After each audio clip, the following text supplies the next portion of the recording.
साहब ये बताइए कि मुलाकात कितनी देर की हुई आपकी? आधे घंटे की मुलाकात थी, 12 से 12:30 बजे तक। और जैसे ही मैं बैठा वहाँ पे मुलाकात की जो कुर्सी थी, तो बहुत दुख हुआ दिल को कि मतलब जो हार्डकोर क्रिमिनल होते हैं, जो खतरनाक अपराधी होते हैं, उनके वाली सहूलतें भी नहीं मिल रही हैं। मतलब क्या कसूर, क्या मतलब अरविंद केजरीवाल का कसूर क्या है?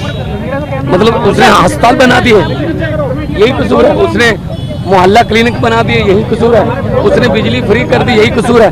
उसने स्कूल बना दिए, यही कसूर है। तो आप उनको ऐसे ट्रीट कर रहे हो जैसे बहुत देश का बहुत बड़ा आतंकवादी पकड़ लिया हो। मतलब जेल के मैनुअल को देखिए, जेल का मैनुअल देखिए, इसमें ये लिखा हुआ है 602 क्लॉज है।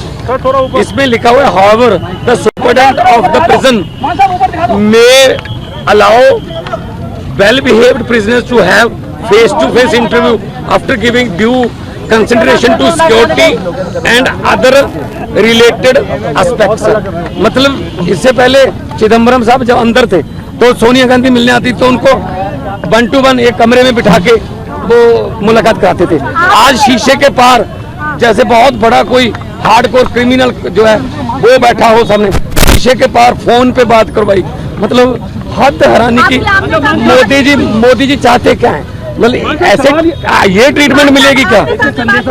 आमने सामने नहीं हुई, शीशा लगा हुआ था, फोन पे उधर से फोन पे बात कर रहे थे, और शीशा भी ऐसा गंदा शीशा कि शक्ल भी अच्छी तरह के एक दूसरे की नजर नहीं आ रही थी। लेकिन ये जो चीज है ये बहुत ही इनको महंगी पड़ेगी, क्योंकि अरविंद केजरीवाल जो कट्टर ईमानदार है, जिसने पारदर्शिता की राजनीति शुरू की, बीजेपी की राजनीति खत्म की, उनको ऐसे ट्रीट किया जा रहा है।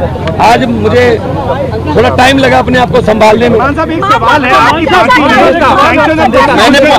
मैंने अरविंद जी से पूछा कि आप कैसे हो? उन्होंने कहा चलो मेरी चिंता मत करो, ये बताओ पंजाब का हाल कैसा है? पंजाब में स्कूल बन रहे हैं अच्छे, पंजाब में जो गेहूं की फसल को मंडियों में उठाने का प्रबंध हो गए अच्छे, पंजाब में जो आम आदमी क्लिनिक अच्छे चल रहे हैं, पंजाब में बिजली फ्री मिल रही है। क्योंकि हम लोग तो काम की राजनीति करते हैं, हम नाम की राजनीति नहीं करते।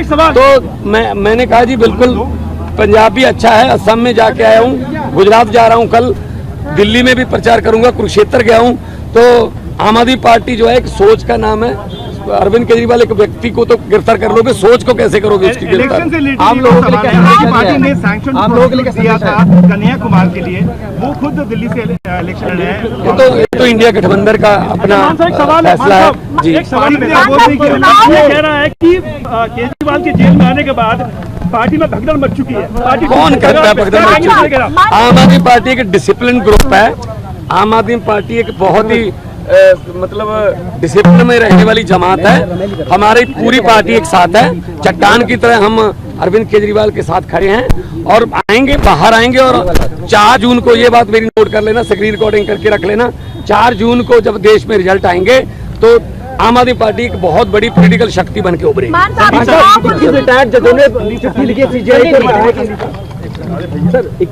आज जब सर से मिले तो हम सब ने पूछा कि सर आप कैसे हैं, आपका हेल्थ तो ठीक है, आप कैसे हैं? उन्होंने कहा कि मेरी चिंता छोड़ो, ये बताओ कि जनता कैसी है। उन्होंने पूछा कि क्या जनता को फ्री में जो बिजली मिल रही थी वो कंटिन्यू है, मिल रही है? उन्होंने पूछा कहीं बिजली कट तो नहीं, पावर कट लग तो नहीं रहे? उन्होंने पूछा कि अस्पतालों में जो दवाइयाँ मिल रही थी क्या वो दवाइयाँ अभी भी मिल रही है?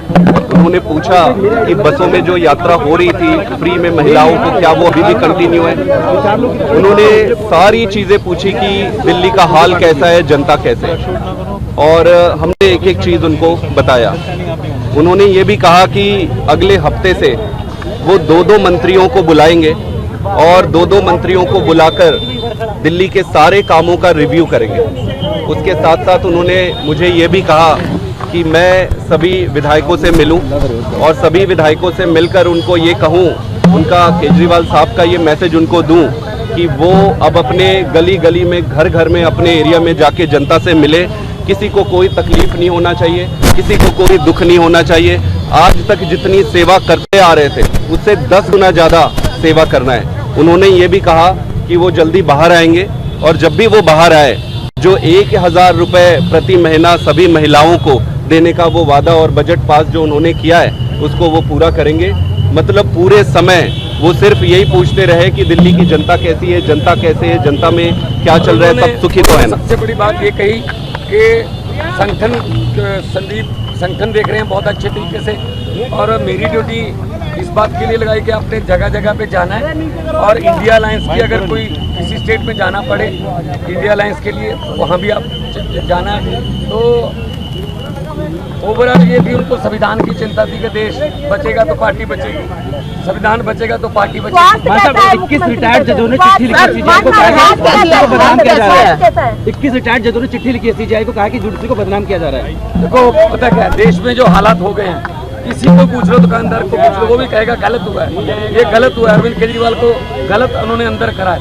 ये सिर्फ और सिर्फ चाहते हैं विपक्ष ना हो, हम ही इलेक्शन लड़ें और हम ही जीतें। ये तो फिर पुतिन वाली बात हो गई ना, डेमोक्रेसी कहाँ गई, ये तो डिक्टेटरशिप हो गई। तो इसलिए हम लड़ेंगे, देश के लिए लड़ेंगे, देशभक्त लोग हैं हम, और उन्होंने हमें ये अंदर से मैसेज दिया है कि बाहर जाके कार्यकर्ताओं को और सब एमएलए और मंत्री साहबानों को बोलो कि मेरी चिंता ना करें, जनता की चिंता करें।